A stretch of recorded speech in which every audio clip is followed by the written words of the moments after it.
5 إعدادات لازم تكون عارفهم في برنامج الإكسل، وأول حاجة معانا هي الحفظ التلقائي. تعالَ كده عند فايل وخُش على options وتيجي عند الsave، هتبُص تلاقي الauto save دي لازم تكون مفعّلها، لإن ده بيبدأ إن هو يحفظ الملفات بتاعتك تلقائي.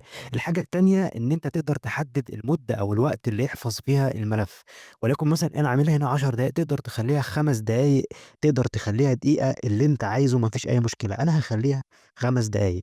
الحاجة اللي بعد كده مهم تعرفها المسار بتاع الملفات اللي بيتم حفظها تلقائي، عشان لو النور قطع معاك، الجهاز هنِّج، فهتلاقي كل الملفات اللي بتتحفظ تلقائي في المسار ده، تقدر تخش وهتلاقي كل الملفات. الحاجة اللي بعد كده المهمة اللي كل الناس بتسأل عنها وهي اللغة، زي ما إحنا شايفين كده دي اللغات اللي موجودة على البرنامج، العربية، اللغة الإنجليزية، وهنا برضه لغة الويندوز.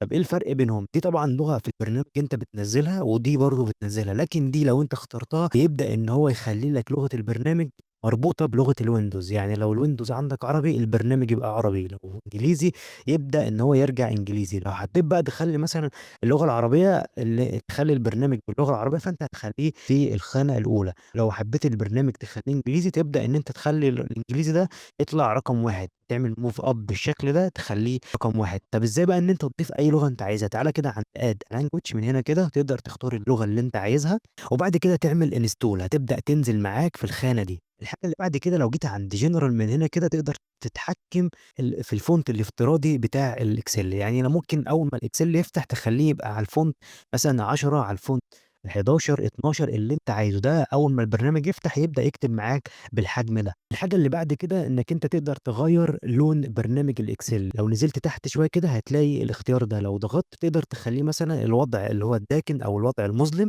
تخلّيه مثلًا black وتقول له أوكي.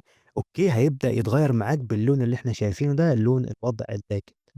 نرجّعه لوضعه الطبيعي من هنا كده زي ما إحنا شايفين ونقول له أوكي. الحاجة التانية اللي بعد كده لو جيت عند advanced بالشكل ده ونزلت عند display options من هنا كده، زي ما إحنا شايفين display options، تقدر تغيّر لون الخطوط اللي في الإكسل، وليكن مثلًا إن إحنا نغيّرها نخلّيها مثلًا لون أزرق ونقول له أوكي، هتلاحظ إن لون الخطوط اتغيّرت معانا للون أزرق.